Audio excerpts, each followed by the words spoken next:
یہ کس لیے آیا؟ اس کا بنیادی مقصد کیا ہے؟ تو حقیقت یہ ہے کہ یہ قرآن جو ہے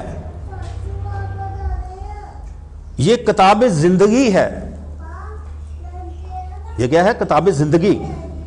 اور اس کے اندر آداب زندگی بیان کیے گئے ہیں کہ تمہیں زندگی کے اندر کن کن اصولوں کے مطابق اپنی زندگی کو بسر کرنا ہے۔ مثلا تم نے کمانا کیسے ہے؟ حلال کا کمانا ہے یا حرام کا کمانا ہے؟ تم نے اپنے گھر میں جو بزرگ ہیں، والدین جو ہیں، ان کے ساتھ کیسا سلوک کرنا ہے؟ تم نے جو بچے ہیں اور بیوی ہے ان کے ساتھ کیسا رویہ اختیار کرنا ہے؟ جو بیوی کے رشتہ دار آتے ہیں، ماں باپ یا اور کوئی عزیز آ گیا، اس کے ساتھ کیسا رویہ اختیار کرنا ہے؟ تم نے محلے میں جو لوگ ہیں تمہارے پڑوسی ہیں ان کے ساتھ کیا رویہ اختیار کرنا ہے؟ تم نے بچوں کو تعلیم کیسی دلوانی ہے؟ تم نے اپنے گھر کا ماحول کیسے رکھنا ہے؟ تمہاری مارکیٹ بازار اس کا ماحول کیسا ہوگا؟ تمہاری عدالت کے اندر کیسا نظام ہونا چاہیے؟ کیا جو دودھ دے کے آنے والا ہے اسے دودھ میں ملاوٹ کرنی چاہیے؟ کیا جو عام زندگی کی ضروریات ہیں ان کو بیچ رہا ہے، مرچیاں دے رہا ہے، اس کے اندر اینٹیں تو نہیں اس نے پیسی ہوئی؟ یا کوئی اور چیز ہے اس کے اندر ملاوٹ کا اس کا کیا معیار کیا ہے؟ تو بنیادی طور کے اوپر زندگی کیسے انسان کی بسر ہونی چاہیے، اس قرآن مجید کے اندر یہ اصول و ضوابط بیان کیے گئے۔ اور ہم نے کیا کر لیا ہے؟ ہم نے یہ سمجھ لیا کہ شاید اسے چوما جائے یا اس کو پڑھ کے کوئی پھونک پھنک ماری جائے، حالانکہ ہم پنجابی میں قرآن پڑھتے ہیں، عربی میں پڑھتے ہی نہیں ہیں، اردو میں یا پنجابی میں پڑھتے ہیں۔ ہمارا لہجہ جو ہے وہ درست نہیں ہے، ہم نے اس کے اوپر توجہ دینی ختم کر دی ہے۔ گھر والے کیا کرتے ہیں؟ بچے کو اس کو انگلش سکول میں ڈال دو۔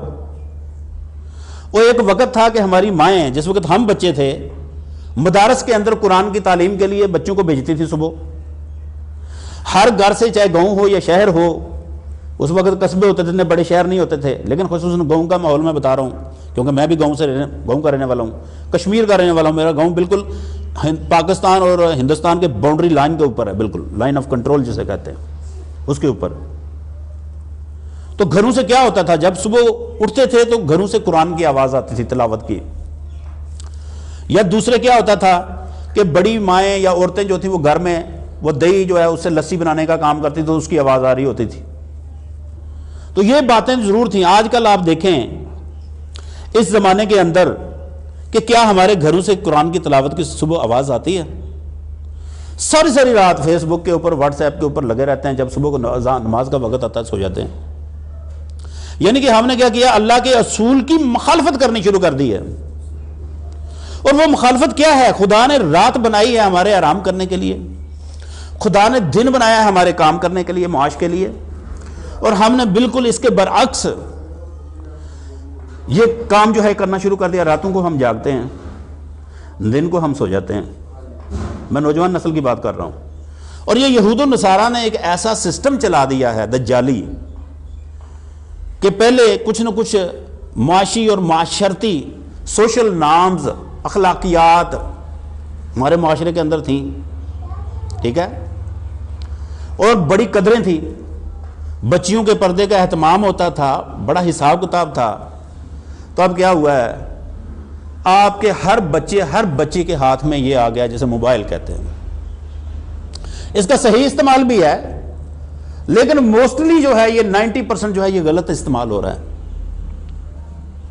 بات سمجھ میں آ گئی؟ کمیونیکیشن ہے نا، لیکن اس سے کیا ہے کہ جو ہمارے بچے یونیورسٹیوں میں، کالجوں میں یا سکولوں میں جاتے ہیں، وہاں ان کی تربیت ہوتی ہے، ساتھ ساتھ ان کو تعلیم دیتے ہیں، ترویج کرتے ہیں، سارا کچھ کرتے ہیں۔ وہاں پہ جو وہ بہتر کام تھا، آپ نام نہیں لکھا بھائی کا، ساتھ ساتھ میں لکھتے جائیں، تو وہ کام وہاں پہ ہوتا تھا اور اس سے ایک اچھا انسان جو ہے وہ کریٹ ہوتا تھا، اچھا مسلمان بنتا تھا۔ وہ سسٹم ختم ہو گیا اور انہوں نے کیا کیا ہے؟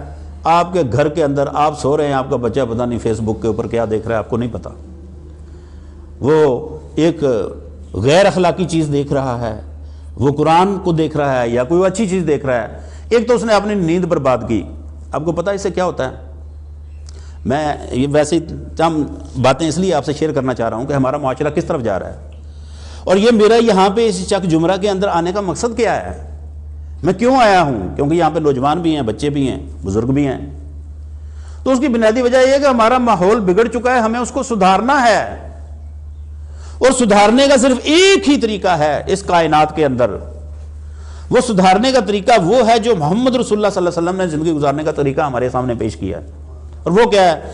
وہ ایک بہت بڑا معجزہ ہمارے پاس ہے کتاب کی شکل میں، جیسے قرآن کہتے ہیں. اس کا نام فرقان بھی ہے. فرقان کا مطلب ہوتا ہے فرق کرنے والا، کاٹ کے الگ الگ کر دینے والا.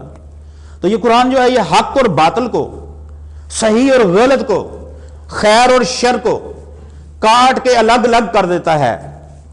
یہ ایک ایسی کسوٹی ہے جس کے اندر آپ کو یہ پتا چل جائے گا کہ حق کیا ہے، باطل کیا ہے، آپ کو کون سی چیز اختیار کرنی چاہیے، کون سی چیز اختیار نہیں کرنی چاہیے. اور قرآن مجید کے اندر ہی اللہ رب العالمین نے یہ کہا کہ اگر تم نے زندگی بسر کرنی ہے یا گزارنی ہے تو تمہارے پاس ایک ذات ایسی ہے جس کو تم نمونہ بنا کے اپنے آپ کو اس کے مطابق ڈھال سکتے ہو. اور وہ کون ہے؟ وہ ذات ہے محمد رسول اللہ صلی اللہ علیہ وسلم کی. بات سمجھ میں آ گئی؟ کو اگر ہم نے زندگی بسر کرنی ہے نا، ہم بہت بڑے بڑے نعرے لگاتے ہیں. ابھی ربیع الاول ہے، بڑے کوئی جھنڈیاں لگائیں، کوئی دیگیں دیں اور پتہ نہیں کیا کیا کیا، جلوس نکالے یا رسول اللہ، ہاں جی، اور یہاں پہ کیا جی وہ ہم جان قربان کر دیں گے، یہ کر دیں گے. اور رسول اللہ صلی اللہ علیہ وسلم تو 5 وقت نماز پڑھتے تھے اور ان کی آنکھوں کی ٹھنڈک تھی. تم کتنی پڑھتے ہو؟ رسول اللہ صلی اللہ علیہ وسلم کی زبان میں حلم تھا، بردباری تھی، بچوں سے بڑا پیار کرتے تھے.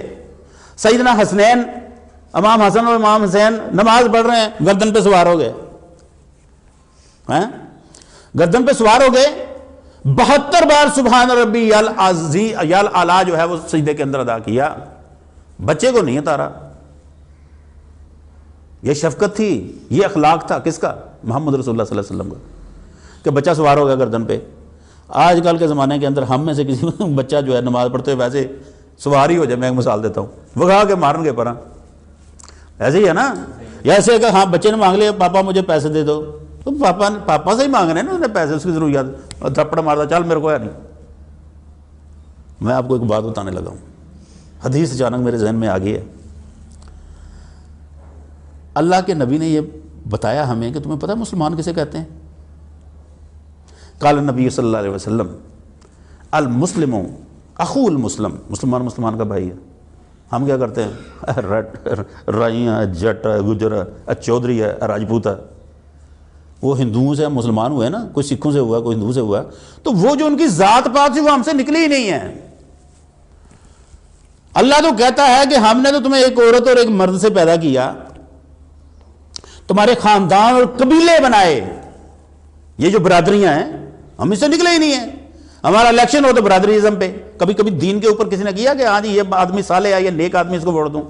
وہی اسی آدمی کو ووٹ دیں گے کہ یہ سب سے بڑا لفنگا ہے. اگر تمہارے بیٹے نے شراب پی تو یہ تھانے سے چھڑا کے لے آئے گا کیونکہ یہ بھی لفنگا ہے، ایسے کاموں کو یہ پروموٹ کرتا ہے. ایسے ہی ہوگا نا. تو اللہ کیا کہتا ہے قرآن مجید میں؟ یا ایھا الذین آمنوا کونوا مع الصادقین، کہ جب بھی تم اپنا حق، اپنا ہاتھ کسی کے ہاتھ میں دو، بیعت کیا کہتے ہیں اسے؟ بیعت. ووٹ دینا کیا ہے؟ بیعت کرنا، کسی کو لیڈر ماننا، کسی کو رہنما ماننا. تو تم کیا کرو؟ یا ایھا الذین آمنوا اتقوا اللہ، اے ایمان والو تم ڈرو اللہ سے، وکونوا مع الصادقین. اور اگر تم نے ساتھ دینا ہے یا بیعت کرنی ہے نا کسی کی، تو وہ سچے آدمی کی کرو، صادق آدمی جو ہو، جو رسول اللہ صلی اللہ علیہ وسلم کی سنت کے اوپر چلنے والا ہو. کیونکہ رسول اللہ صلی اللہ علیہ وسلم کی جو بہترین جو سب سے اخلاقیات میں 2 باتیں تھیں، وہ کہتے ہیں صادق اور امین. اور صادق اور امین کیسے؟ کہ پہاڑی کے چڑھے ہیں مکے کے اندر، اللہ نے کہا کہ یہ دعوت تو تم عام دے رہے ہو، لیکن برائے مہربانی تم ایسے کرو کہ تم دعوت جو ہے اپنے رشتہ داروں کو بھی دو. اور میں نے اس سنت کو اوپر عمل کرتے ہوئے یہاں پہ چک جمرہ میں آیا ہوں. کیوں؟ میں چک جمرہ کا رہنے والا ہوں. میں درس و تدریس کا کام فیصلہ آباد میں کرتا ہوں.